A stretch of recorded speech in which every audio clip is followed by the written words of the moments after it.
哎，你有没有想过这么一个问题？在古代中国，曾经有一种哲学，他提出了一个怎么说呢？一个超级激进的方案，目的就是为了终结所有的战争。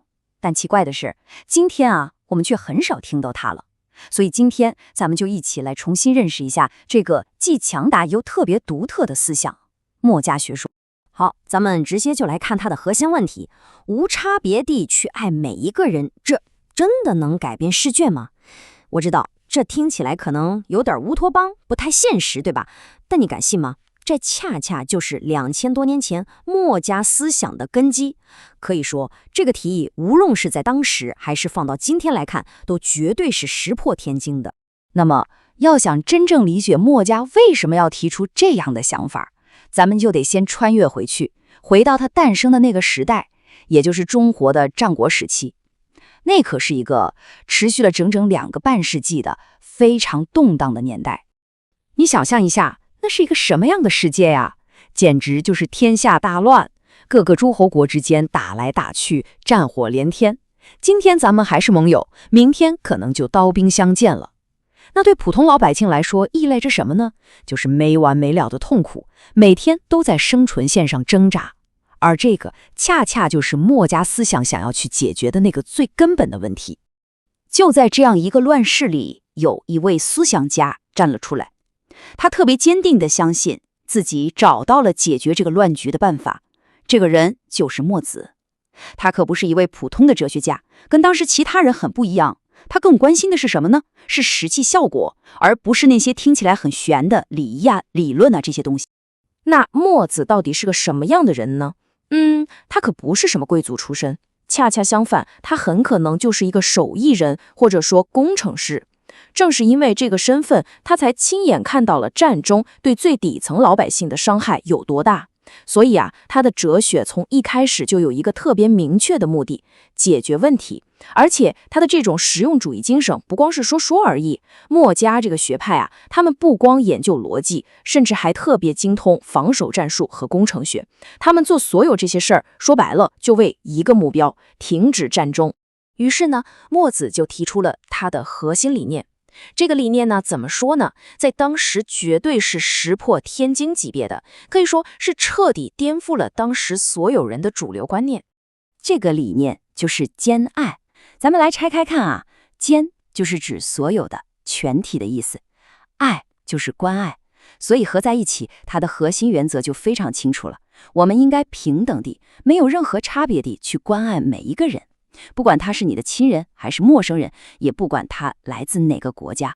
你看这个对比，一下子就能明白墨家的想法有多特别了。当时最主流的儒家思想提倡的是什么呢？是一种有差别的爱。这就像什么呢？就像往水里扔一块石头，那个涟漪是一圈一圈漾开的，对吧？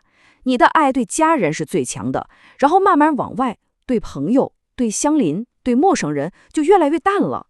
但墨子不这么认为，他觉得爱应该像太阳的光芒一样普照大地，对每一个人都是平等的。但关键是啊，对墨子来说，兼爱绝对不只是一种高尚的情感那么简单。不，它其实是一个基于非常严密逻辑的一个特别实用的策略。它的最终目的是为了给整个社会创造最大的好处。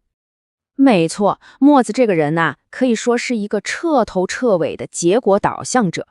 他衡量任何思想、任何行为的标准都特别简单，就一个问题：这东西有用吗？它能不能带来一个更好的结果？好，那咱们就顺着他的思路来走一遍。第一步，先定个目标。目标是什么？就是一个和平、有序、繁荣的社会，很简单。第二步，找到问题的根源。墨子诊断说，天下大乱的根子就在于一个别字，也就是偏爱。什么意思呢？就是人们只爱自己的家，只爱自己的国，所以才会去伤害别人的家，伤害别人的国。好，第三步，对症下药。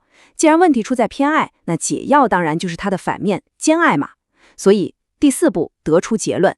只要我们推行兼爱，让所有人都互相关爱，那整个社会就能得到最大的好处。你看，这逻辑链条是不是很清晰？墨子最核心的论点，你看这张表就一目了然了。如果整个社会都按偏爱这个原则来运作，会发生什么？结果就是偷盗、冲突、战争，一片混乱。但是如果我们换个思路，按兼爱的原则来，把别人当成自己一样对待，为别人着想就像为自己着想一样。那结果呢，就是大家互惠互利，整个社会和谐又和平。这个逻辑真的非常直接，也很有说服力。这就引出了一个特别关键的问题。既然墨家的思想曾经这么重要，甚至一度和儒家平起平坐，被称作是当时的显学，那为什么后来它就好像销声匿迹了呢？这到底是怎么回事呢？历史的进程其实给了我们一部分答案。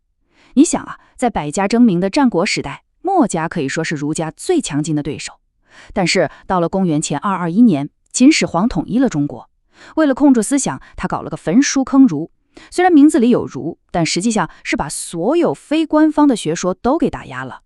然后呢，紧接着的汉朝来了一招更狠的，叫罢黜百家，独尊儒术。这一下子就把儒家思想捧正了官方唯一认证的意识形态。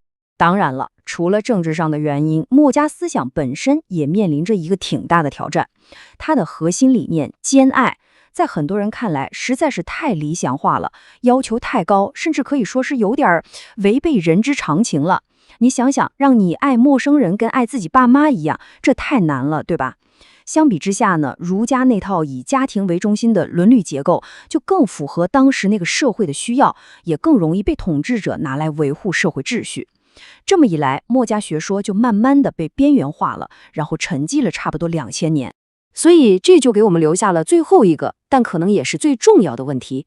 在我们今天这个世界，一个全球化的所有人都紧密联系在一起的世界里，我们面对着各种跨越国界的挑战，对吧？比如气候变化、经济危机、地区冲突。面对这些，墨子当年提出的兼爱，它到底只是一个天真的理想，还是一种我们以前没意识到，但现在却无比务实的生存必需品呢？这个问题，我觉得真的值得我们每一个人去重新好好想一想。